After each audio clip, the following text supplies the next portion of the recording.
This audio production was made in collaboration with Audible Anarchist.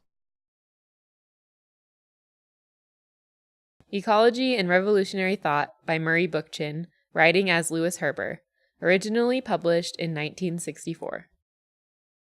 Part 2. The Reconstructive Nature of Ecology. Until recently, attempts to resolve the contradictions created by urbanization, centralization, bureaucratic growth, and statification were viewed as a vain counterdrift to progress, a counterdrift that could be dismissed as chimerical at best and reactionary at worst. The anarchist was regarded as a forlorn visionary, a social outcast, filled with nostalgia for the peasant village or the medieval commune. His yearnings for a decentralized society and for a humanistic community at one with nature and the needs of the individual.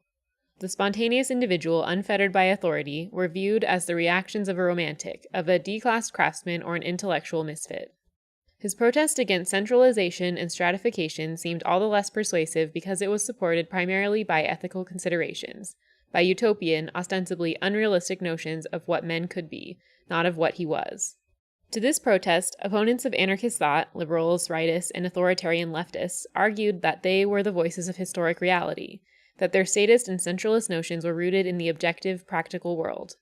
Time is not very kind to the conflict of ideas. Whatever may have been the validity of libertarian and non-libertarian views a few years ago, historical development has rendered virtually all objections to anarchist thought meaningless today. The modern city and state, the massive coal-steel technology of the Industrial Revolution, the later, more rationalized systems of mass production, and assembly-line systems of labor organization, the centralized nation, the state and its bureaucratic apparatus all have reached their limits. Whatever progressive or liberatory role they may have possessed has clearly become entirely regressive and oppressive. They are regressive not only because they erode the human spirit and drain the community of all its cohesiveness, solidarity, and ethico-cultural standards. They are regressive from an objective standpoint, from an ecological standpoint. For they undermine not only the human spirit and the human community, but also the viability of the planet and all living things on it. It cannot be emphasized too strongly that the anarchist concepts of a balanced community, a face-to-face democracy, a humanistic technology, and a decentralized society, these rich libertarian concepts are not only desirable, but necessary. Not only do they belong to the great visions of man's future, they now constitute the preconditions for human survival. The process of social development has carried them from an ethical, subjective dimension into a practical, objective dimension. What was once regarded as impractical and visionary has become eminently practical, and what was once regarded as practical and objective has become eminently impractical and irrelevant in terms of man's development toward a fuller, unfettered existence. If community, face-to-face democracy, a humanistic, liberatory technology, and decentralization are conceived of merely as reactions to the prevailing state of affairs, a vigorous nay to the yea of what exists today, a compelling, objective case can now be made for the practicality of an anarchist society. This rejection of the prevailing state of affairs accounts, I think, for the explosive growth of intuitive anarchism among young people today. Their love of nature is a reaction against the highly synthetic qualities of our urban environment and its shabby products. Their informality of dress and manners is a reaction against the formalized, standardized nature of modern institutionalized living. Their predisposition for direct action is a reaction against the bureaucratization and centralization of society. Their tendency to drop out, to avoid toil and the rat race, reflects a growing anger toward the mindless industrial routine bred by modern mass manufacture in the factory, the office, or the university. Their intense individualism is, in its own elemental way, a de facto decentralization of social life, a personal abdication from mass society. What is most significant about ecology is its ability to convert this often nihilistic rejection of the status quo into an emphatic affirmation of life, indeed, into a reconstructive credo for a humanistic society. The essence of ecology's reconstructive message can be summed up in the word diversity. From an ecological viewpoint, balance and harmony in nature, in society, and by inference in behavior are achieved not by mechanical standardization, but by its opposite, organic differentiation. This message can be understood clearly only by examining its practical meaning. Let us consider the ecological principle of diversity, what Charles Elton calls the, quote, conservation of variety, unquote, as it applies to biology, specifically to agriculture. A number of studies, Lotka's and Volterra's mathematical models, Gauss's experiments with protozoa and mites in controlled environments, and extensive field research clearly demonstrate that fluctuations in animal and plant populations, ranging from mild to pest-like proportions, depend heavily upon the number of species in an ecosystem and the degree of variety in the environment. The greater the variety of prey and predators, the more stable the population. The more diversified the environment in terms of flora and fauna, the less likely there is to be ecological instability. Stability is a function of complexity, variety, and diversity.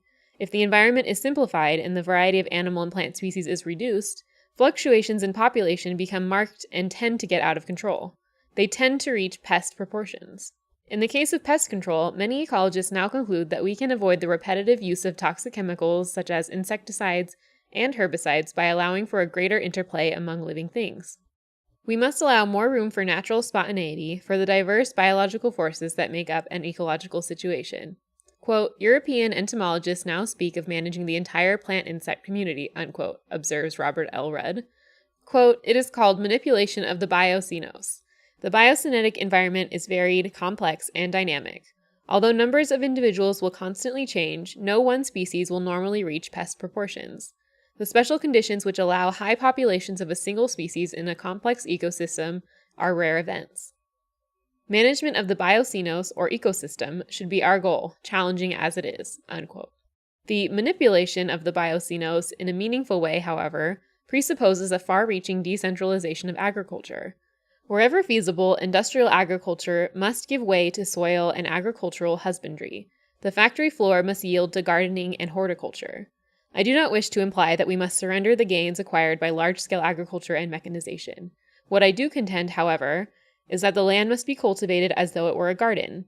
Its flora must be diversified and carefully tended, balanced by a fauna and tree shelter appropriate to the region. Decentralization is important, moreover, for the development of the agriculturalist as well as for the development of agriculture. Food cultivation, practiced in a truly ecological sense, presupposes that the agriculturalist is familiar with all the features and subtleties of the terrain on which the crops are grown. He must have a thorough knowledge of the physiography of the land, its variegated soils, cropland, forestland, pastureland, mineral and organic content, and its microclimate, and he must be engaged in a continuing study of the effects produced by new flora and fauna. He must develop his sensitivity to the land's possibilities and needs while becoming an organic part of the agricultural situation.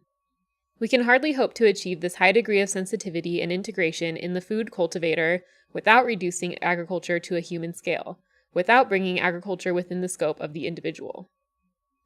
To meet the demands of an ecological approach to food cultivation, agriculture must be rescaled from huge industrial farms to moderate-sized units.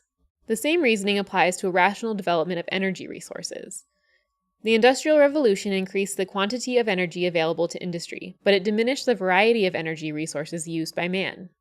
Although it is certainly true that pre-industrial societies relied primarily on animal power and human muscles, complex energy patterns developed in many regions of Europe, involving a subtle integration of resources such as wind and water power, and a variety of fuels, wood, peat, coal, vegetable starches, and animal fats.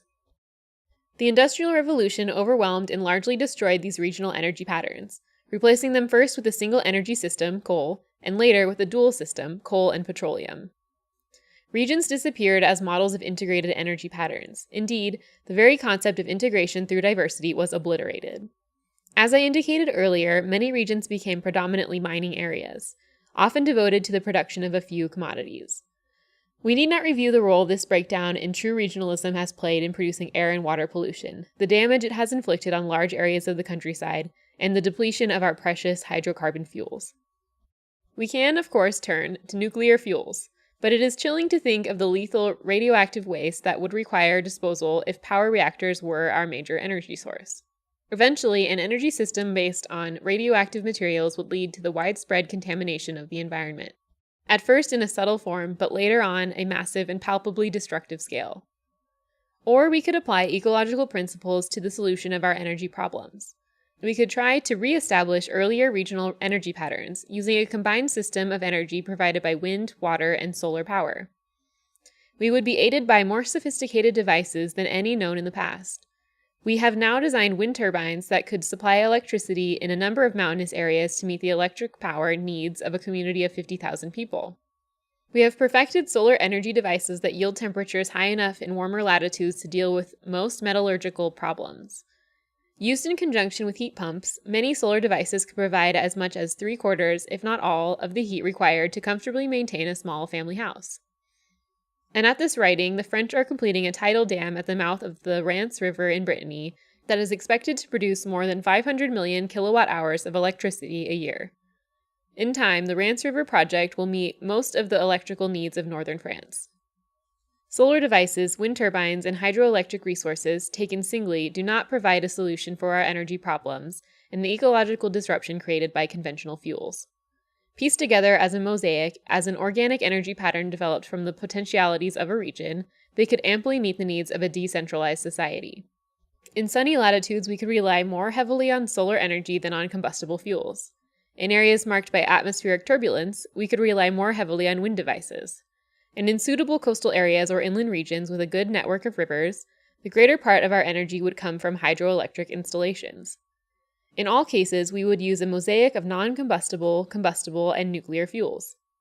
The point I wish to make is that by diversifying our energy resources, by organizing them into an ecologically balanced pattern, we could combine wind, solar, and water power in a given region to meet all the industrial and domestic needs of a community with only a minimal use of hazardous fuels. And eventually we might sophisticate all our non-combustion energy devices to a point where all harmful sources of energy could be eliminated. As in the case of agriculture, however, the application of ecological principles to energy resources presupposes a far-reaching decentralization of society and a truly regional concept of social organization. To maintain a large city requires immense quantities of coal and petroleum. By contrast, solar, wind, and tidal energy can reach us mainly in small packets. Except for spectacular tidal dams, the new devices seldom provide more than a few thousand kilowatt hours of electricity. It is difficult to believe that we will ever be able to design solar collectors that can furnish us with immense blocks of electric power produced by a giant steam plant. It is equally difficult to conceive of better wind turbines that will provide us with enough electricity to illuminate Manhattan Island. If homes and factories are heavily concentrated, devices for using clean sources of energy will probably remain mere playthings. But if urban communities are reduced in size and widely dispersed over the land, there is no reason why these devices cannot be combined to provide us with all the amenities of an industrialized civilization. To use solar, wind, and tidal power effectively, the megalopolis must be decentralized. A new type of community, carefully tailored to the characteristics and resources of a region, must replace the sprawling urban belts that are emerging today. An objective case for decentralization, to be sure, does not end with the discussion of agriculture and the problems created by combustible energy resources. The validity of the decentralist case can be demonstrated for nearly all the logistical problems of our time. Let me cite an example from the problematical area of transportation. A great deal has been written about the harmful effects of gasoline-driven motor vehicles, their wastefulness, their role in urban air pollution, the noise they contribute to the city environment, the enormous death toll they claim annually in the large cities of the world and on highways. In a highly urbanized civilization, it would be meaningless to replace these noxious vehicles with clean, efficient, virtually noiseless, and certainly safer battery-powered vehicles. The best electric cars must be recharged about every 100 miles, a feature that limits their usefulness for transportation in large cities. In a small, decentralized community, however, it would be feasible to use these electric cars for urban and regional transportation and establish monorail networks for long-distance transportation.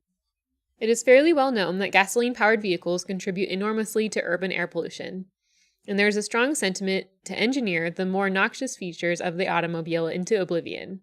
Our age characteristically tries to solve all its irrationalities with a gimmick: afterburners for toxic gasoline fumes, antibiotics for ill health, tranquilizers for psychic disturbances. But the problem of air pollution is too intractable for gimmicks, perhaps more intractable than we care to believe. Basically, air pollution is caused by high population densities, by an excessive concentration of people in a small area.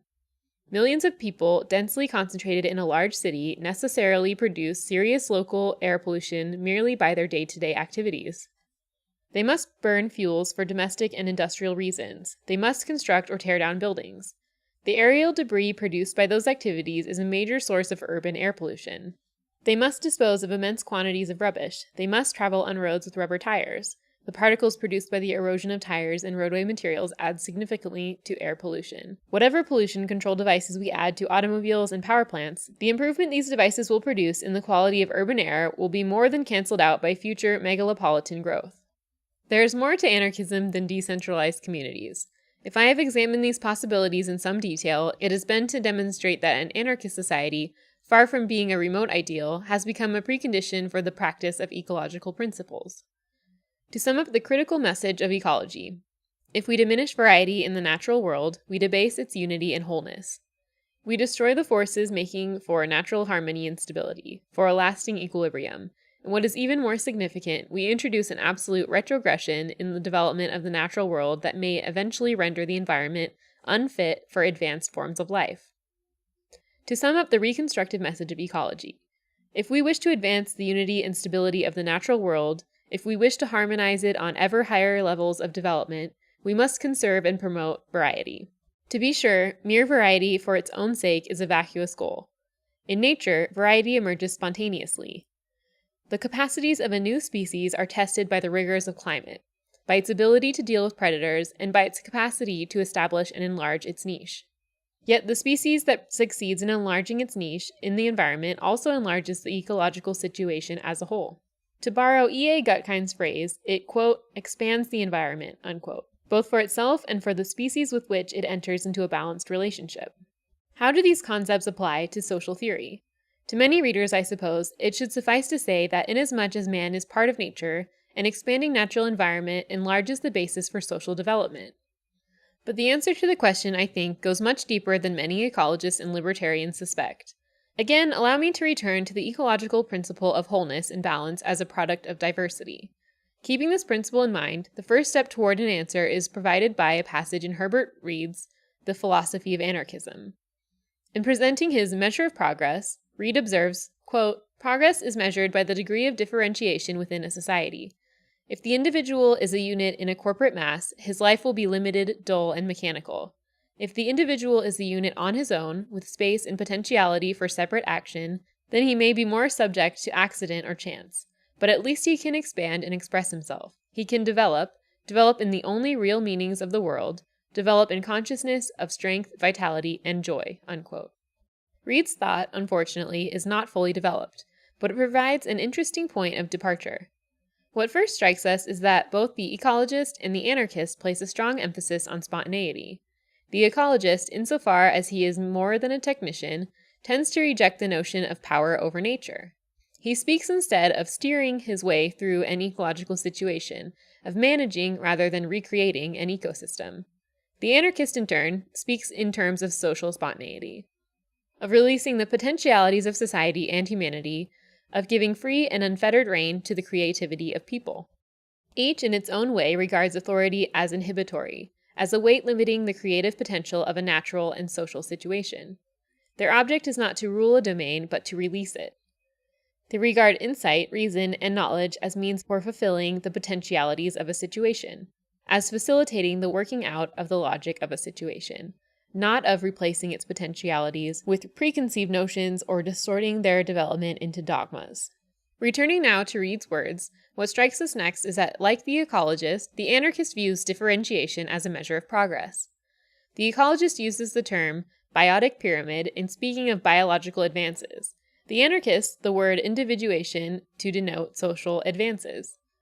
If we go beyond Reed, we will observe that, to both the ecologist and the anarchist, an ever-enlarging unity is achieved by growing differentiation. An expanding whole is created by the diversification and enrichment of the parts. Just as the ecologist seeks to elaborate the range of an ecosystem and promote a free interplay among species, so the anarchist seeks to elaborate the range of social experience and remove all fetters to its development.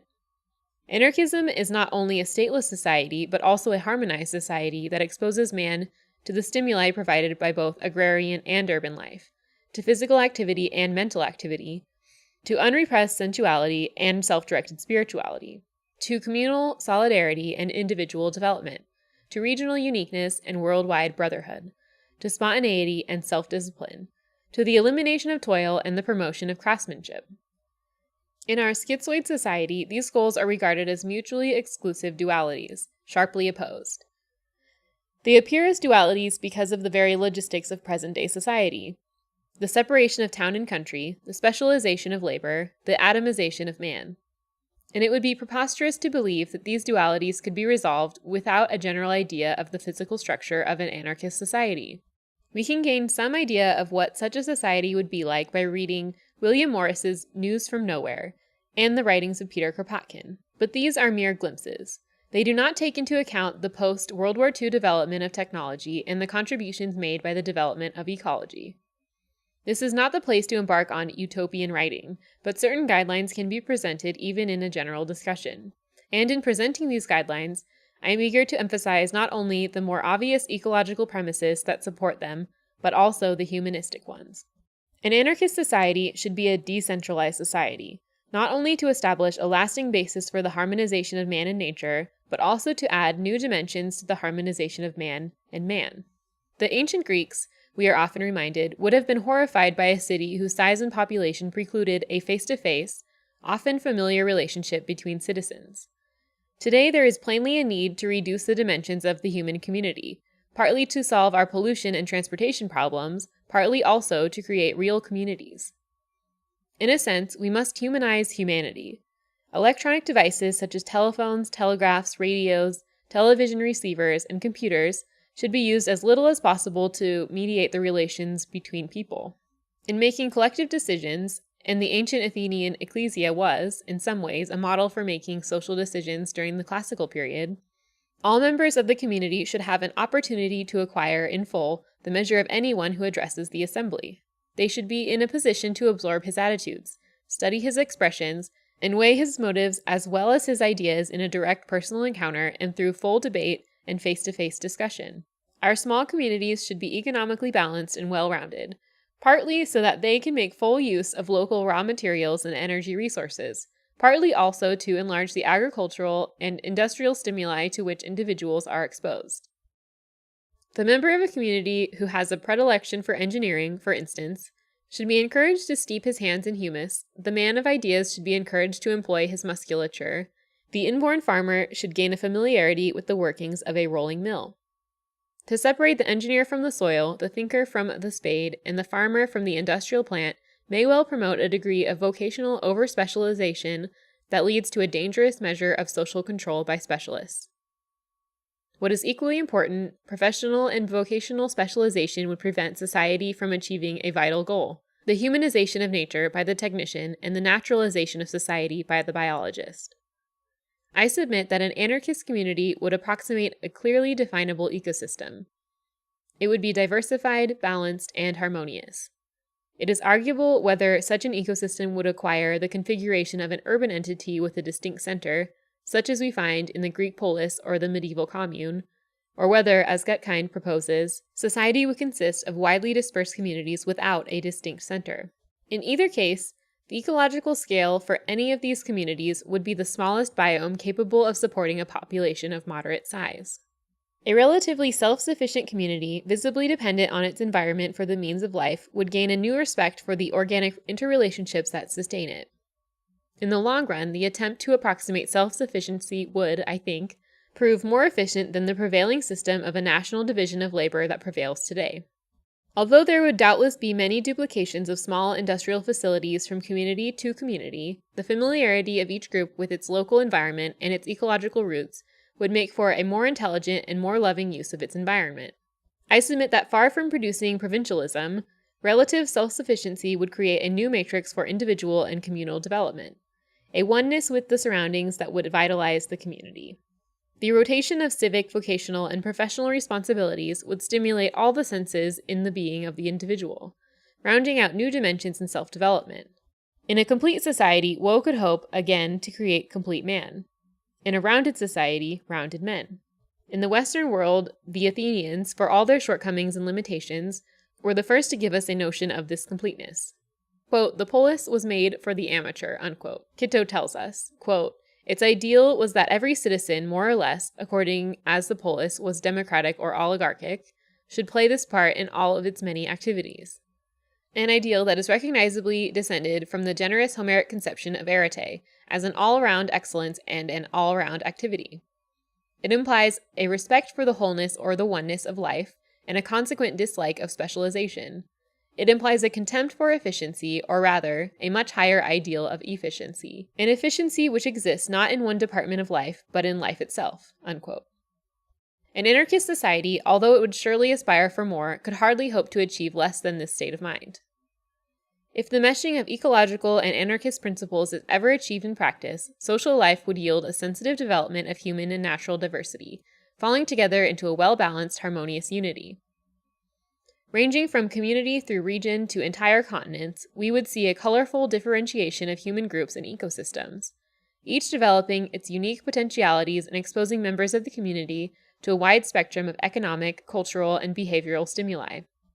Falling within our purview would be an exciting, often dramatic variety of communal forms, here marked by architectural and industrial adaptations to semi-arid biomes, there to grasslands, elsewhere by adaptation to forested areas. We would witness a dynamic interplay between individual and group, community and environment, humanity and nature. Freed from an oppressive routine, from paralyzing repressions and insecurities, from the burdens of toil and false needs, from the trammels of authority and irrational compulsion, individuals would finally be in a position, for the first time in history, to fully realize their potentialities as members of the human community and the natural world. This has been a production of Audible Anarchist. You can find more Audible Anarchist on YouTube.